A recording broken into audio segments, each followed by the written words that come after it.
Tes. Tes. Selamat pagi teman-teman. Pagi Pak. Pagi Pak. Pagi Pak. Kedengaran jelas? Pagi Pak. Pagi Pak, kedengaran Pak. Oke. Kedengaran Pak. Oke, saya buka ya. Assalamualaikum warahmatullahi wabarakatuh. Waalaikumsalam. Selamat pagi teman-teman semuanya. Kita syukurnya pagi ini kita bisa berjumpa lagi ya dengan teman-teman. Terima kasih untuk yang telah hadir sebanyak 53 orang ya, dan yang menyalakan kamera Sihilun ya. Anda masuk YouTube nanti.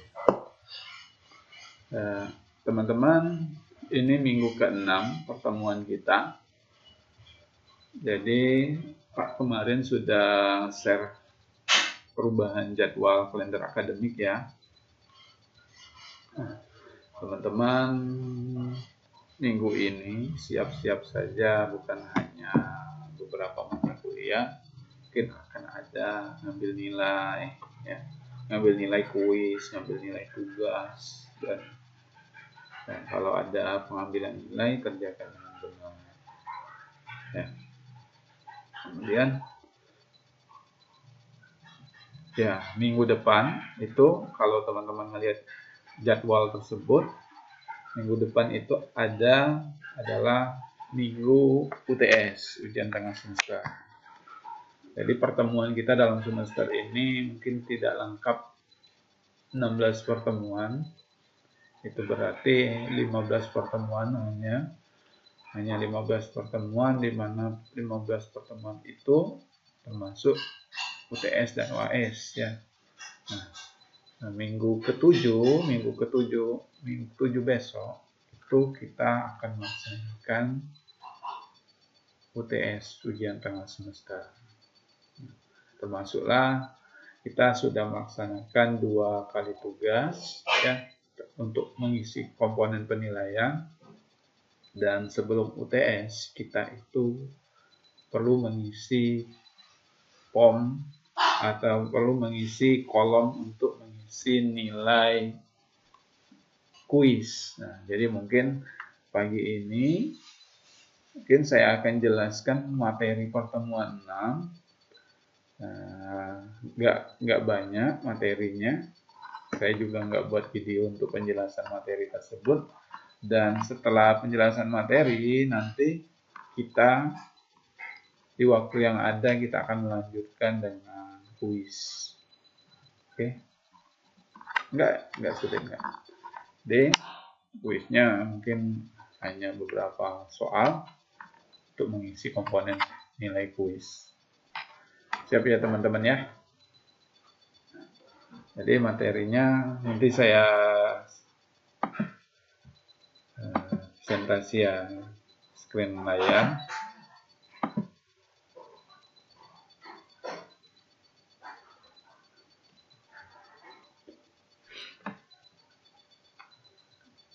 Teman-teman ada yang ditanya, sambil bertanya juga nggak apa-apa. Saya siapkan absensinya ya. Izin bertanya Pak, materi kuisnya dari pertemuan hari ini atau dari pertemuan yang kemarin juga Pak? Dari pertemuan 1 sampai pertemuan 6 sampai pertemuan hari ini. Jadi dari pertemuan tersebut diambil mungkin satu soal dari setiap pertemuan, mungkin ada yang 2 soal.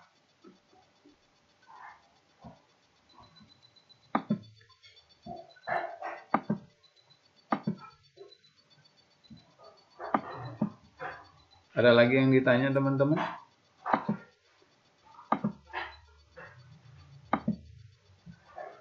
PPB Tidak Pak. 52 ya. Oke. Ini yang bisa absensi melalui Pocket, usahakan melalui Pocket. Nanti saya akan sediakan juga absensinya di Google Classroom. BPD 52. Oke.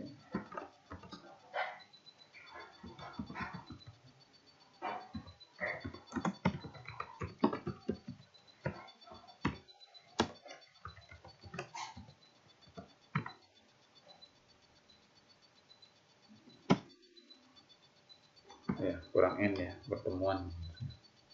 Oke, silakan absen teman-teman yang bisa melalui Pocket.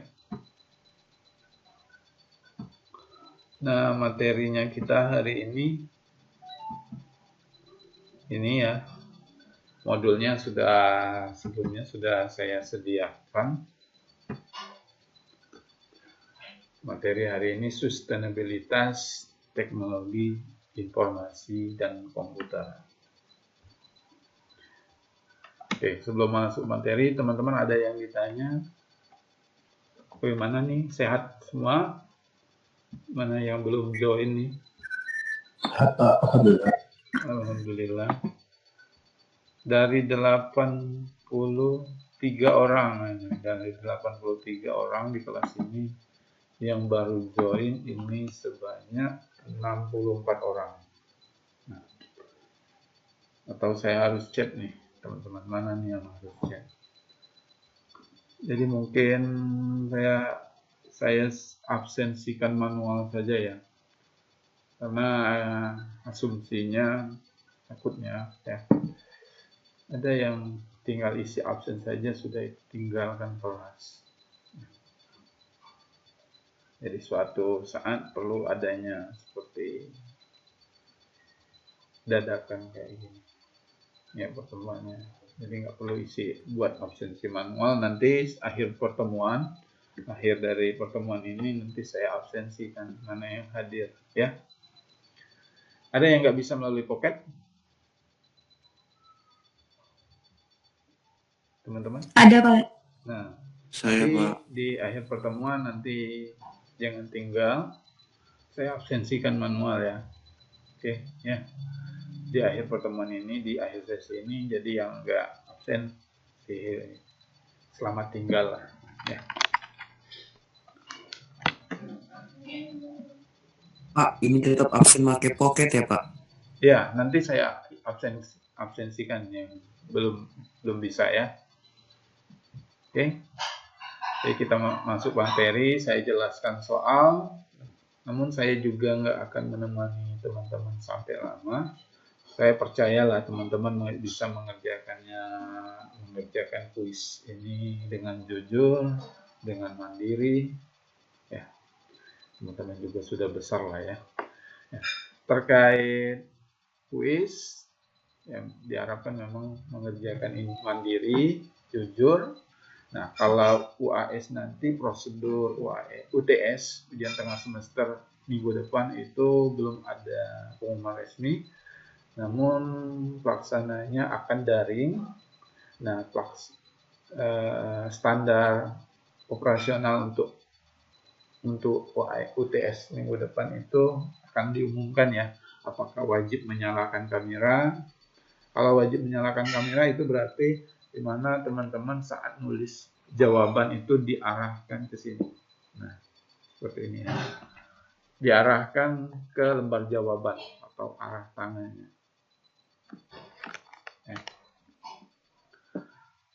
Itu pengalaman di semester tahun lalu. Mana semester tahun lalu itu wajib mengerjakannya menyalakan kamera. Tapi nggak tahu semester ini nanti akan diumumkan di dalam minggu-minggu ini, teman-teman. Belajar dulu mana nih yang belum join.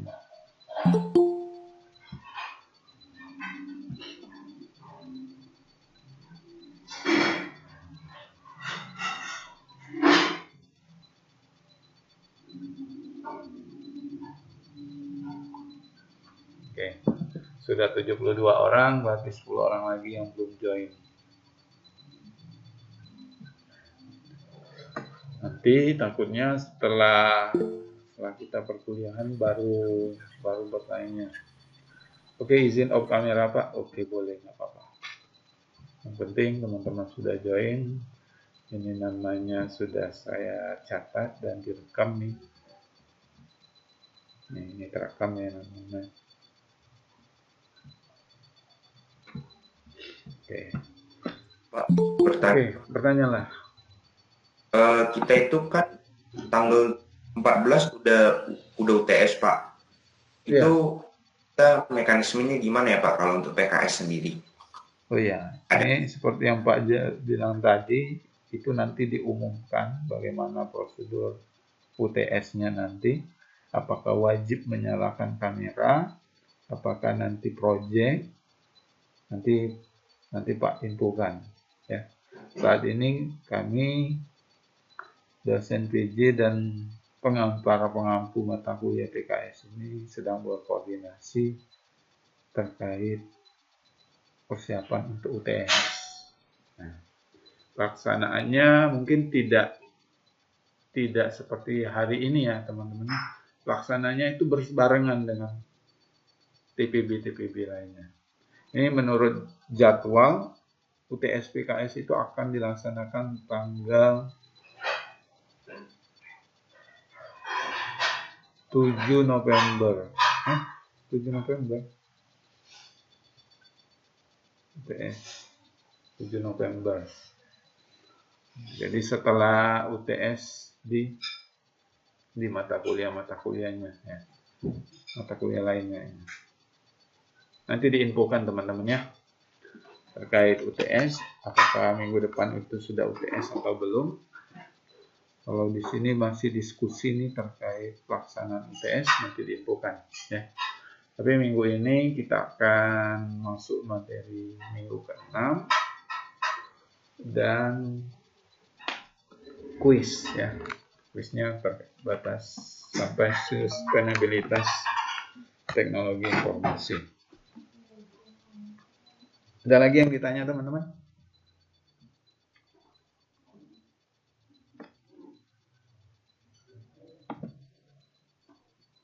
Kalau nggak ada, kita masuk ke materi. Mungkin materi ini nggak terlalu panjang saya jelaskan. Ya. Saya akan mengulas secara ringkas. Kurang lebih materinya ini adalah sustainabilitas. Tahu sustainabilitas? Keberlanjutan, kelangsungan hidup. Kelanjutan, keberlangsungan di bidang teknologi informasi dan komputer. Ini slide-nya, slide pendukungnya. Jadi tujuan perkuliahannya memahami apa yang dimaksud sustainabilitas dalam dunia IT atau ICT dan green software atau software hijau. Jadi sustainabilitas ini terkait keberlangsungan dan teknologi yang ada itu ramah lingkungan atau green software yang ramah lingkungan, teknologi hijau. Memahami pentingnya membangun perangkat lunak atau sistem yang hijau. Yang hijau ini maksudnya ramah lingkungan ya.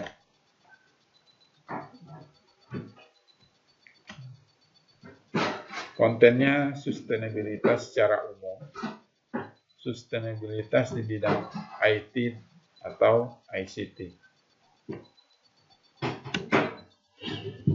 Motivasinya konsumsi energi, ini adalah clue-nya saja. Konsumsi energi oleh data center dunia naik dari 58 TW di tahun 2000 ke 123 di tahun 2005. Jadi tingginya pengeluaran dalam membeli tinta printer karena laporan di grid software memiliki warna background dibandingkan dengan warna putih. Jadi ini adalah sebuah studi kasus bagaimana pemanfaatan teknologi itu yang ramah lingkungan. Mulai dari, sebenarnya bukan hanya teknologi sih, mulai dari pemanfaatan, dari pembangunan, dari bidang otomotif, pemerintahan, pembangunan gedung.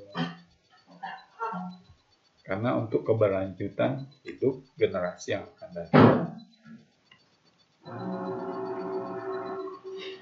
Nah, jadi ini adalah sebuah masalahnya.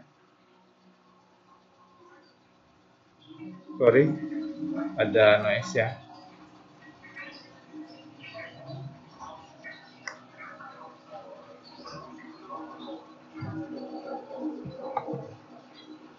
Oke, ada yang join.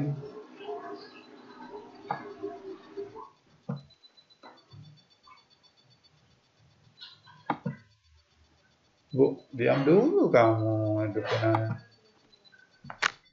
Oke, teman-teman, kita lanjut lagi. Jadi ini adalah sebuah problem, sebuah masalah yang saat ini kan digambarkan di teman-teman di slide ini, asap polusi udara yang disebabkan oleh asap industri,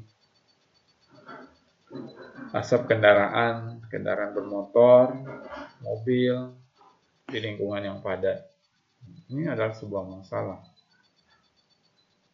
Jadi ini yang coba dijelaskan di materi ini.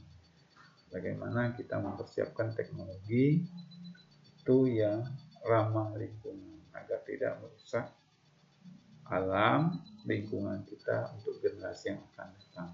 Ini kan dari dampak asap ini akan merusak polusi udara, ekosistem yang ada dari pembangunan perusahaan-perusahaan. Kita kan kalau di Indonesia itu setiap awal tahun itu adanya kabut asap penebangan hutan ya teman-teman. Nah, seperti itu. Itu jadi masalah, untuk salah satu contoh masalah perizinan, masalah hak kita untuk menghirup udara bebas. Nah, kita akan menyoroti,nya di pihak yang bermain di belakang tersebut terkait perizinan. Pembukaan lahan tentunya harus punya izin. Apakah ilegal atau izin? Sudah ada izin. Kalaupun sudah izin, apakah yang memberi izin itu juga sudah mempertimbangkan dampaknya? Apakah ada unsur kepentingan untuk mencari keuntungan diri? Oke, kita masuk ke sini. Ini ada penjelasannya nih. Jadi terkait isu sustainabilitas ini, saya besarkan. Ini semakin penting di seluruh dunia, termasuk Indonesia. Ini diperkuat oleh beberapa inisiatif dengan liputan di media luas. Ini adalah asal muasal seluruh dunia tentang gerakan menyatukan orang untuk melindungi planet ini, yaitu yang dilakukan oleh PBB ya. Organisasi PBB ini menyoroti pentingnya untuk mengurangi konsumsi energi dan jejak karbon kita. Tujuan pembangunan milenium ini pada konferensi PBB tentang pembangunan berkelanjutan, dan para pemimpin dunia, para petinggi negara-negara menyetujui perjanjian ini, ya, di mana bahwa kita mengenali peran penting teknologi serta pentingnya mempromosikan inovasi, khususnya negara yang berkembang. Dan lanjut, dia mengundang pemerintah untuk menciptakan kerangka kerja yang memungkinkan untuk mendorong teknologi yang berwawasan dengan lingkungan. Jadi teknologi di sini bukan hanya teknologi komputer ya, baik itu di semua sektor ya, sektor teknologinya apa, atau otomotif, gedung, dan lain sebagainya ya. untuk menciptakan kerangka kerja yang mendorong teknologi berwawasan lingkungan, penelitian dan pengembangan inovasi termasuk dalam mendukung green economy dan konteks pembangunan berkelanjutan dan mengentas kemiskinan. Nah, kalau di sini dalam mengentas kemiskinan ini diibaratkan yang berkuasa itu yang akan bertindak memegang kendali atas perbuatannya, atas jabatannya. Ya, di sini berkaitan jabatannya ya. Berkelanjutan dalam mengentas kemiskinan. Jadi yang miskin di sini kalau nggak punya jabatan, nggak punya kekuasaan, hanya menikmati saja dari dampak pencemaran lingkungan. Jadi yang di sini semuanya punya hak untuk menghirup udara bebas, semuanya punya hak untuk generasi yang akan datang. Akan dibahas di sini. Oke, lanjut saja ya. Ini pengertian dari sustainabilitas itu kurang lebih seperti ini ya teman-teman ya. Jadi memahami kebutuhan. Jadi maksudnya di sini memahami kebutuhan yang saat ini bukan hanya dilihat untuk memenuhi kebutuhan saat ini, tapi untuk generasi yang akan datang.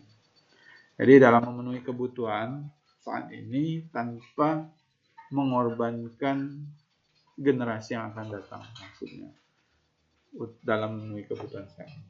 Nah, jadi yang berkuasa saat ini, kita yang hidup saat ini, yang diharapkan dalam memenuhi kebutuhannya tidak mengorbankan untuk generasi yang akan datang. Jadi cintailah alam, cintailah lingkungan, dan perkembangan teknologi juga harus ramah lingkungan atau green teknologi.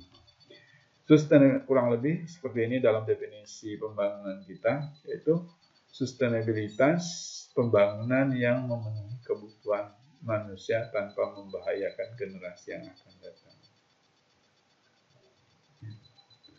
Memenuhi kebutuhan manusia tanpa membahayakan generasi kita yang akan datang.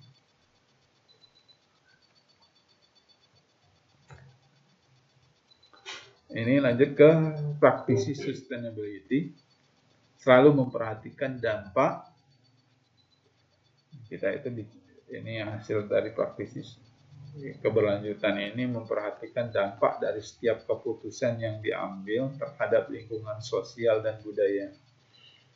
Nah, jadi bukan hanya praktisi ya teman-teman, kita dalam bertindak, dalam membuat keputusan juga harus memperhatikan dampak terhadap lingkungan sosial di sekitar kita. Baik itu pemilihan kebijakan organisasi, tindakan ekonomi, dan konsumsi energi dan lain-lain. Jadi harus memperhatikan dampaknya.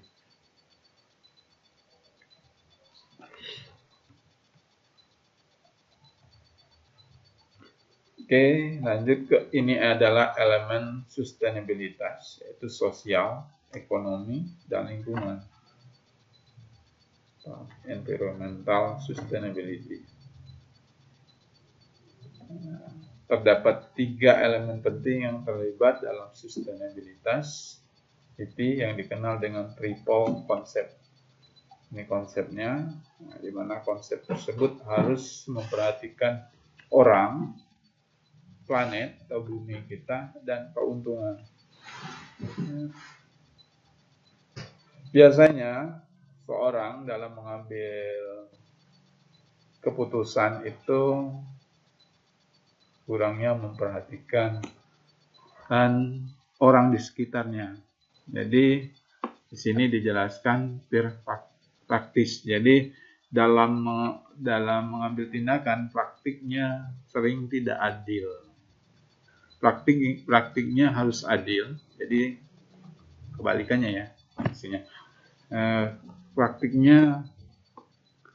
yang adil untuk semua orang dan tindakan yang mengeksploitasi kepentingan pihak yang terpisah berdasarkan uang. Nah, jadi biasanya orang yang mengambil tindakan atau keputusan itu mengambil tindakannya tidaklah adil, ya, lawan dari ini ya kebiasaan kita ya, yang buruknya tidaklah adil dan mengeksploitasi kepentingannya berdasarkan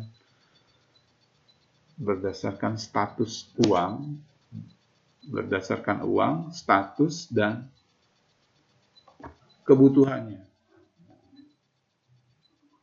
Diharapkan seperti ini teman-teman. Jadi kita harus adil. Adilnya bagaimana? Adilnya terhadap generasi yang kita akan datang. Misalkan mengeksploitasi hasil alam. Bagaimana hasil alam itu dieksploitasi bukan hanya untuk memenuhi keuntungan, memenuhi kebutuhannya saja, tapi alam yang ada untuk dimanfaatkan sebaik mungkin dalam pembangunan dan jangan dikeruk habis, tinggalkan untuk generasi yang akan datang. Jadi kebanyakan itu yang bertindak itu yang punya status, yang punya kendali, ya, tanpa menghiraukan generasi yang akan datang. Dalam planet ini bumi dalam lingkup yang luas, selain memperhatikan orang, kita juga harus memperhatikan lingkungan planet kita. Nah, ini mengolah sumber daya terbarukan dan yang tak terbarukan sekaligus mengurangi limbah. Nah, jadi dalam memanfaatkan sumber daya yang ada, baik sumber daya yang terbarukan maupun tidak, itu juga harus melihat limbahnya, pencemaran lingkungannya. Mau buat perusahaan, perhatikan limbahnya kemana, limbah kotorannya kemana, atau limbah asapnya kemana. Kalau limbah cairnya misalnya ke sungai, itu akan mencemari sungai. Ke udara, akan mengotori udara. Ujung-ujungnya yang tidak punya kekuasaan, yang tidak bisa bertindak, ini yang rugi ya.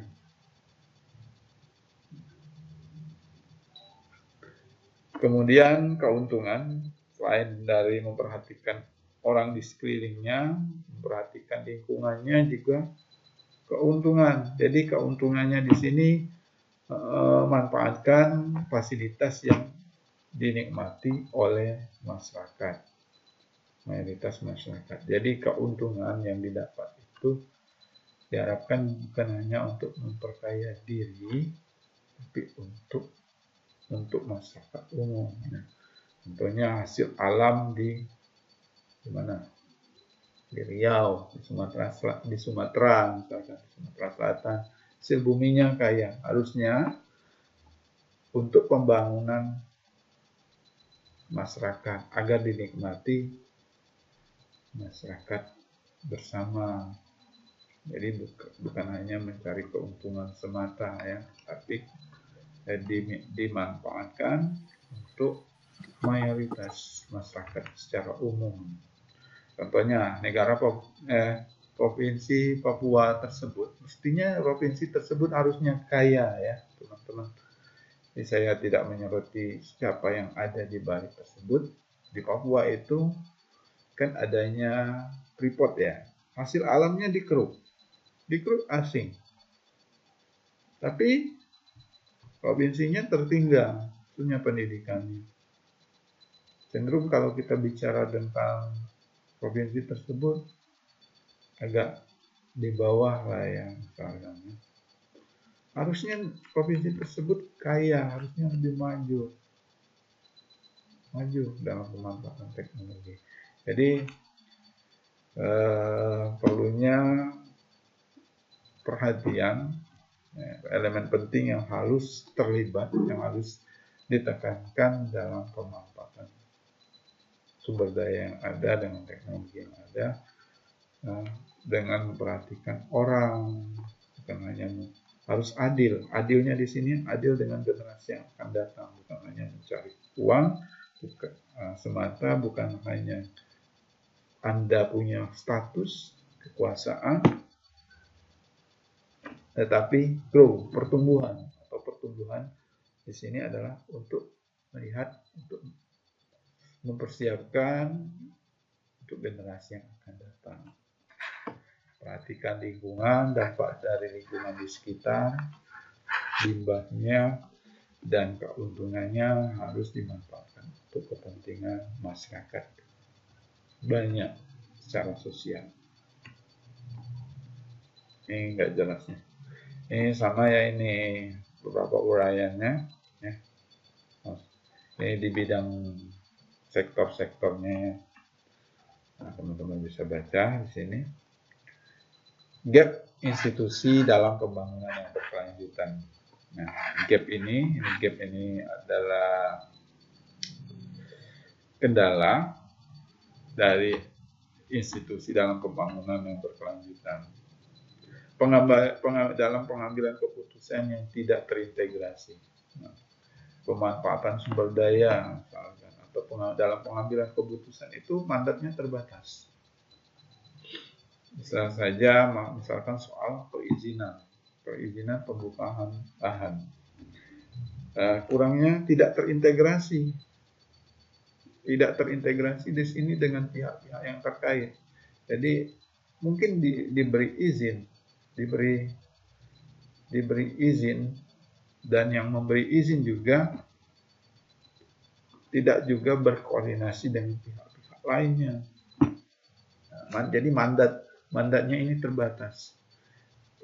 Masalah izin hanya satu pihak misalkan, dan satu pihak ini hanya mencari keuntungan. Gitu.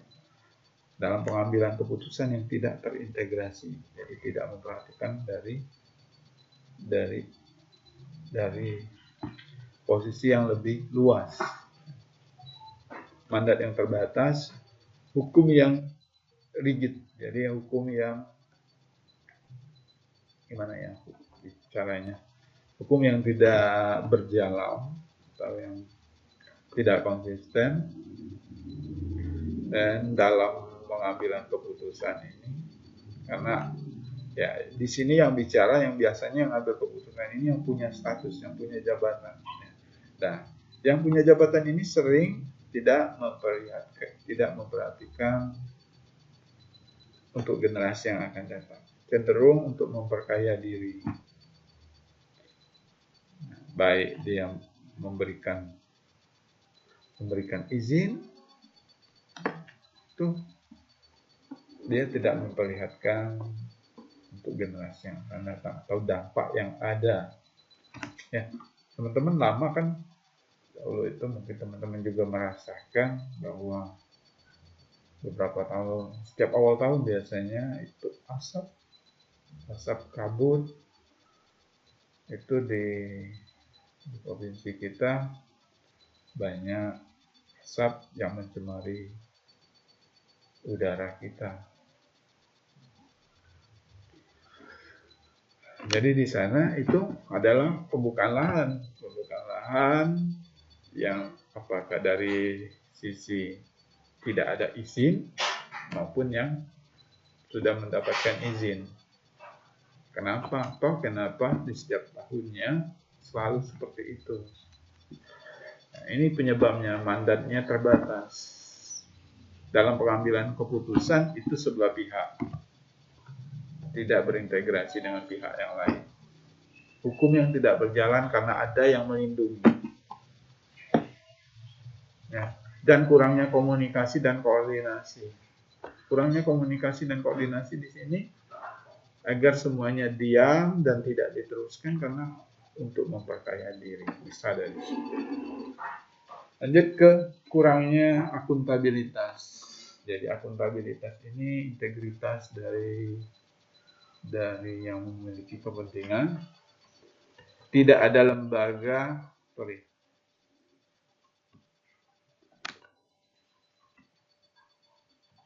tidak ada lembaga yang mengawasi dampak dari aksi yang dilakukan oleh sebuah organisasi terhadap lingkungan. Akuntabilitasnya di sini. Jadi lembaganya itu yang tidak ada sebuah aksi atau tindakan dari atau tindak lanjut dari pencemaran lingkungan tersebut. Jadi solusi sustainabilitas itu, solusi dari keberlanjutan hidup ini sebaiknya kita ya menggunakan material yang dapat didaur ulang.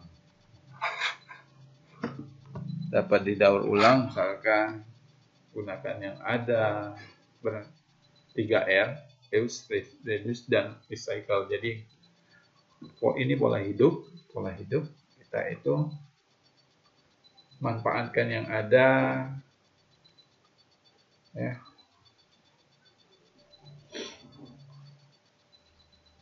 Kemudian penggunaan energi yang aman dan reliable, yang aman dan ramah lingkungan,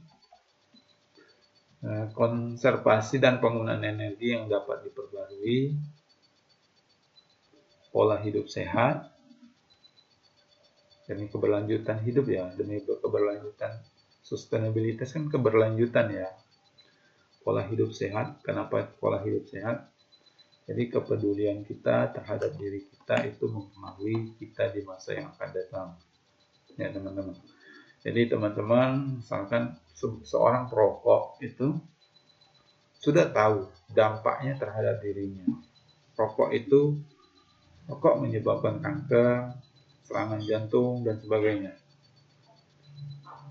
Jadi kepedulian dia untuk keberlanjutan hidupnya, itu dia tidak peduli. Jadi diharapkan untuk keberlanjutan hidup itu diterapkan pola hidup sehat.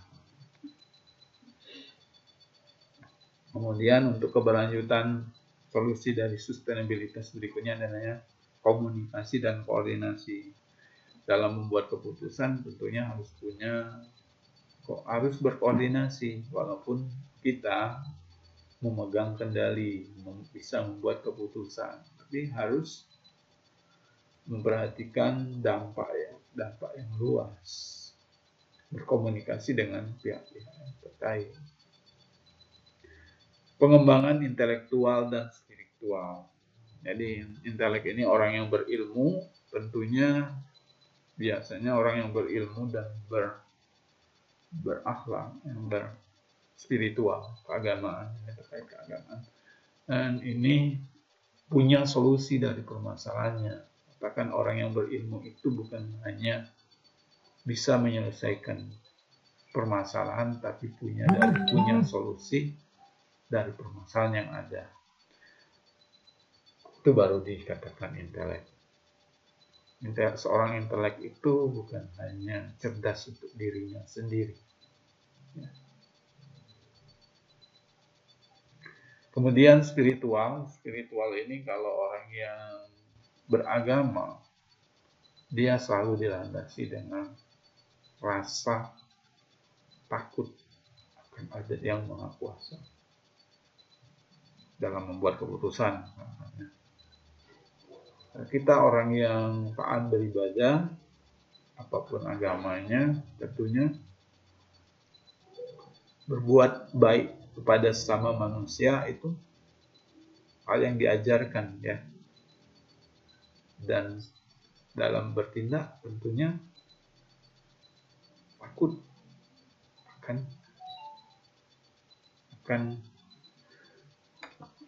tanggung jawab kita selagi hidup terhadap Yang Maha Kuasa. Oke, lanjut ke memperhatikan dampak global dari setiap aksi yang dilakukan. Jadi, ini solusi sustainabilitas ini memperhatikan dampak globalnya dalam bertindak setiap yang dilakukan. Jadi kalau semuanya, baik itu perusahaan, pemerintah, organisasi memperhatikan solusi ini, mungkin kita bisa mempersiapkan dunia ini, lingkungan ini untuk generasi kita yang akan datang, anak cucu kita, keluarga kita. Nah, prinsip dampak global menurut PBB itu human rights atau hak manusia. Dari dampak terhadap lingkungan itu semuanya punya hak. Kita punya hak untuk menghirup udara bebas. Kita punya hak untuk menikmati hasil pembangunan, hasil sumber daya, hak kita. Itulah kenapa kalau ada pemanfaatan sumber daya yang ada itu harusnya untuk masyarakat banyak. Buruh, tahu buruh ini, nah, dampak global dari buruh ini saya coba definisikan ya. Jadi yang punya kuasa, yang punya jabatan ini cenderung kan memperkaya diri ya. Tapi harus memperhatikan buruh. Di sini kan buruh ini yang dia kerjakan harus adil.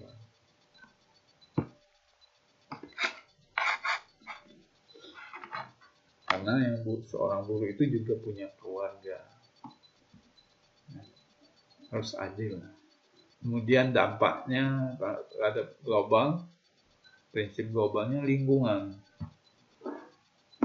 Jadi harus memperhatikan dampak dari lingkungan sekitarnya. Ya, teman-teman punya perusahaan, limbahnya kemana, polusi udaranya kemana. Ya, lanjut keempat, anti korupsi. Jadi yang punya kuasa, prinsip dari global ini menurut PBB ini anti korupsi. Jadi selama ini yang punya kekuasaan ini yang menyalahgunakan wewenangnya dalam memberikan izin. Dia hanya mendapatkan uang untuk memperkaya diri, tidak memperhatikan lingkungan. Pembukaan lahan meminta izin, misalkan izin diberikan. Nah, yang memberi izin ini yang harusnya memperhatikan dampak dari izin yang dia berikan. Kebanyakan izin itu kan menggunakan uang ya. Dia diam dan karena sudah nerima uang. Itu yang namanya korupsi. Jadi harus memperhatikan hak manusia dalam prinsip global sustainabilitas, harus memperhatikan hak asasi manusia, hak buruh untuk hidup, jangan semena-mena dalam memberikan gaji upah pada buruh, dan memperhatikan dampak lingkungan, dan anti korupsi, jangan memperkaya diri. Ini penjelasannya. Oke, teman-teman, sampai di sini ada yang ditanya? Mana nih? Apa tidurnya?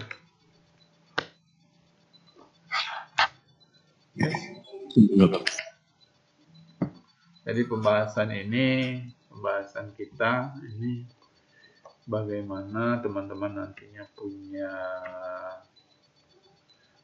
jabatan lah ya, punya kedudukan, punya posisi, punya bisa mengambil keputusan. Itu harapannya bisa memperhatikan lingkungan untuk keberlanjutan generasi yang akan datang.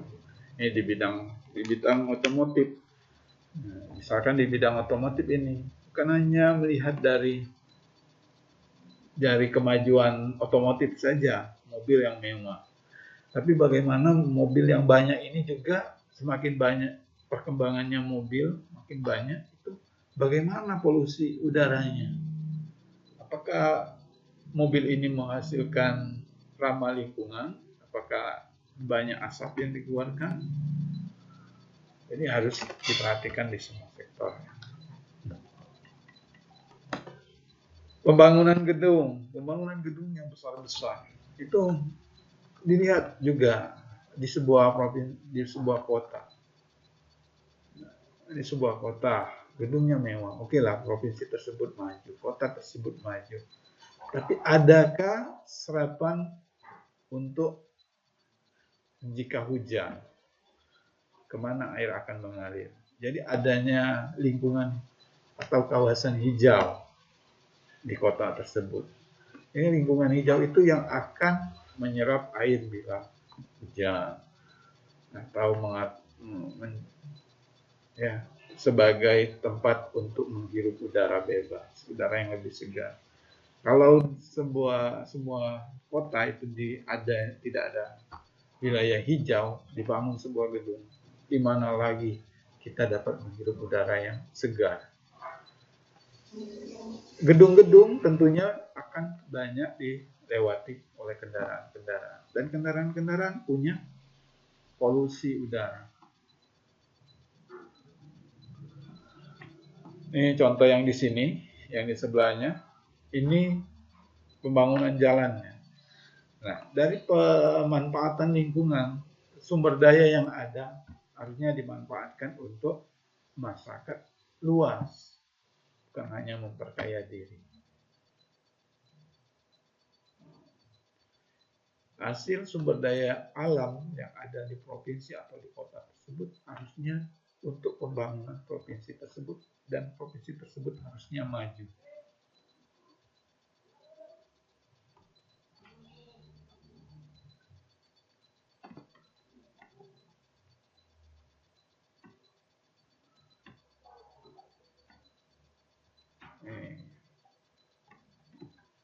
Oke, teman-teman, ada yang ditanya, teman-teman?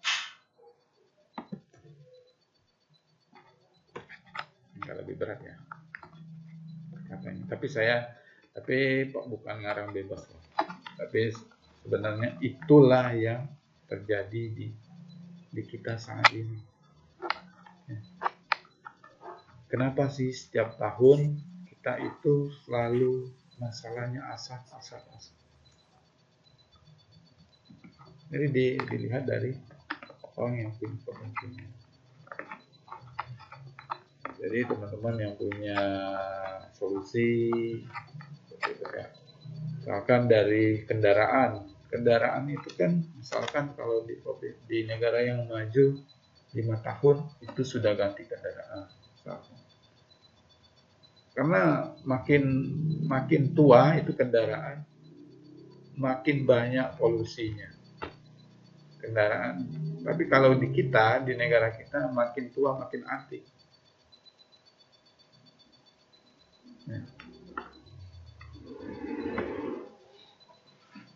Ini kan kemajuan teknologi juga di bidang otomotif kan adanya solusi dari dampak lingkungan yang ada. Oke, lanjut.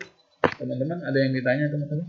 Kalau nggak ada, Pak tinggalkan tugas ya, untuk kuis.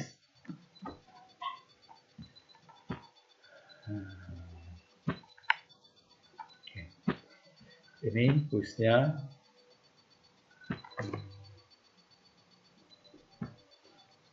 Ada 7 soal. Jadi kerjakan kuis berikut ini dengan waktu yang telah ditentukan. Jadi waktunya nanti saya atur. Ini jam 8, mungkin jam 9:30 lah ya.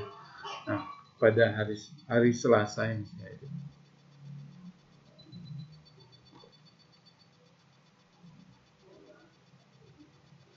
Jadi perkuliahan sampai jam 9:30 lah teman-teman. Upload pada hari Selasa tanggal 13.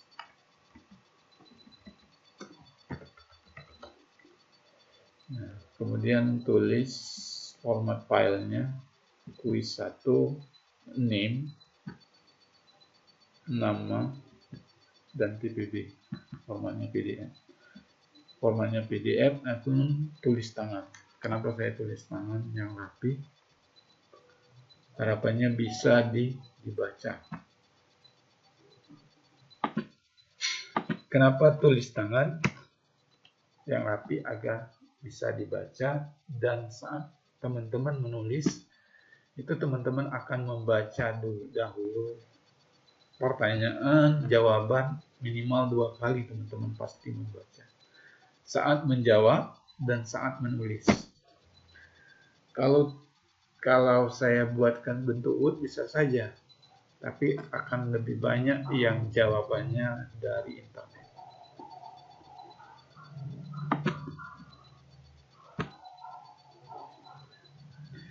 Saya mungkin nggak akan mengawasi sampai akhir, ya. Saya terima jawaban dari teman-teman, jawaban yang jujur, mandiri dan jujur dari teman-teman, dari hasil pemikirannya atau dari hasil referensinya, namun dengan bahasanya. Ini teman-teman nampak nggak ya soalnya? Nampak ya? Tampil ya. Kelihatan, Pak. Jadi ini ada 7 pertanyaan. Ini pertanyaan 1 ini di pertemuan 1, 2 ini pertemuan 2. Menurut Anda penggunaan teknologi berbasis data disebutkan alasan pentingnya. Nah, ini versi Anda. Ini pertemuan 3, pertemuan 2 ya masih. Peran teknologi di bidang pendidikan. Buatlah sebuah konsep desain IoT dari permasalahan sederhana yang ada di sekitar Anda. Anda punya ide dari permasalahan yang sederhana di sekitar kita, bagaimana Anda kepikiran buat terobosan, buat ide jika diterapkan konsep IoT di sana. Dan contoh kasus terkini kejahatan di bidang IT itu apa saja, cybercrime dan cyberlaw, itu Anda cari. Apa yang Anda pahami tentang human komputer interaksi atau interaksi manusia dan komputer, dan kapan kerjakan secara mandiri dan jujur. Nah, teman-teman, jadi kerjakan ditulis tangan, baik itu di kertas HPS maupun kertas binder atau kertas folionya boleh. Penting tulis tangan, karena saya minta agar teman-teman bisa baca lagi, bukan hanya cari di internet. Saya pastikan, saya melihat, saya kan nggak bisa ngontrol nih satu persatu hasilnya dari mana. Minimal Anda baca lagi itu jawaban, berapa kali itu jawaban Anda benar-benar baca. Karena saat menulis Anda pasti akan membaca itu jawaban. Oke teman-teman, ini untuk soalnya sudah bisa dikerjakan. Ya, tulis tangan. Pak, itu Ya, Pak izin bertanya, boleh. itu soalnya ditulis juga nggak Pak? Boleh tidak, boleh tulis, boleh tidak ya teman-teman. Tapi saat Anda menjawab jangan lupa nomornya. Nanti kalau nggak dikasih nomor, nggak tahu jawaban ini jawaban nomor berapa. Nah,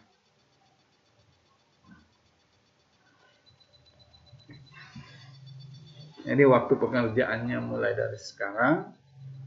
Silakan dikerjakan dan uploadnya di sini. Ya. Saya tunggu sampai 9:30. Mulai dari jam 8 sampai 9:30. Lumayan panjang. Harapannya, jadi nggak ada lagi Pak saya telat. Jadi waktu yang lama. Kurang lebih 90 menit waktunya. Panjang kan? Teman-teman, setelah ini ada perkuliahan lagi? Ada Pak. Ada Pak. Udah, Pak. Bisa lah, karena soalnya cuma 7 dalam waktu 40 menit juga bisa. Nah, tapi dalam kurun waktu sampai dengan 9:30 nanti jawaban teman-teman semuanya sudah diupload di sini ya. Oke. Jawabannya itu ditulis tangan kemudian di-scan teman-teman. Baik itu teman-teman kamera, misalkan teman-teman tangkap ini jawabannya, teman-teman foto melalui kamera. Nah, dari kamera itu kan bisa dirubah ke PDF ya teman-teman, atau kamera scanner, atau kalau yang nggak bisa itu cari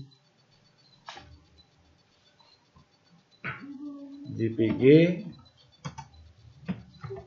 itu PDF, jadi convert sebuah gambar ke format PDF. Tinggal pilih fotonya, kemudian di-convert jadi PDF. Oke, ada lagi yang ditanya teman-teman?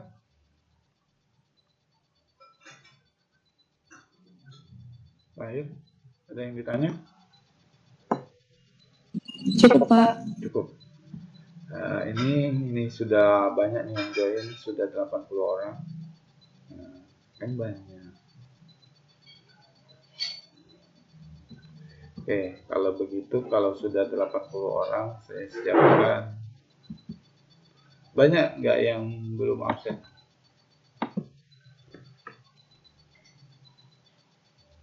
Sudah 66 orang, berarti masih sekitar 20-an yang belum. Oke, karena sudah hampir rata-rata yang masuk, hanya 3 dari sini nggak hadir, saya siapkan absensinya di Google Classroom. Saya kira kalau masih 50, saya akan rekap secara manual. Jadi silakan teman-teman yang nggak bisa absensi melalui Pocket, silakan melalui Google Classroom-nya ya, di chat di sini, ya. Saya kira yang hadir itu terbatas, hanya 50-an tadi. Mungkin saya akan absensinya dadakan seperti itu, untuk mengecek siapa saja yang nggak hadir. Ternyata banyak yang hadir. Oke, terima kasih sudah join, terima kasih telah hadir. Nanti penjelasan hari ini, poin-poin penting hari ini saya rekam nih, nanti saya bagikan dengan teman-teman untuk disimak kembali apabila ada informasi yang terlewatkan, ya. Oke, pengerjaannya boleh silakan dari sekarang.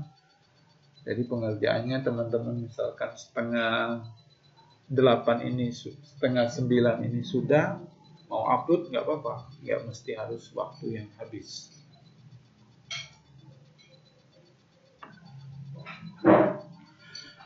Oke, kalau nggak ada lagi teman-teman? Kita cukupkan ya pertemuan hari ini. Selamat mengerjakan. Saya percaya saja teman-teman bisa jujur, ya, kerjakan dengan baik. Apa yang Anda kerjakan itu adalah hasil untuk Anda, ya. Oke.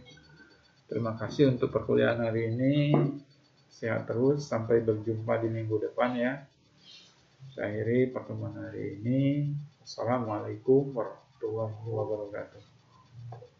Waalaikumsalam warahmatullahi wabarakatuh. Terima kasih, Pak. Oke, dan jangan lupa isi absen ya. Saya siapkan absensi manual. Siap, Pak. Terima kasih, Pak. Oke. Nah.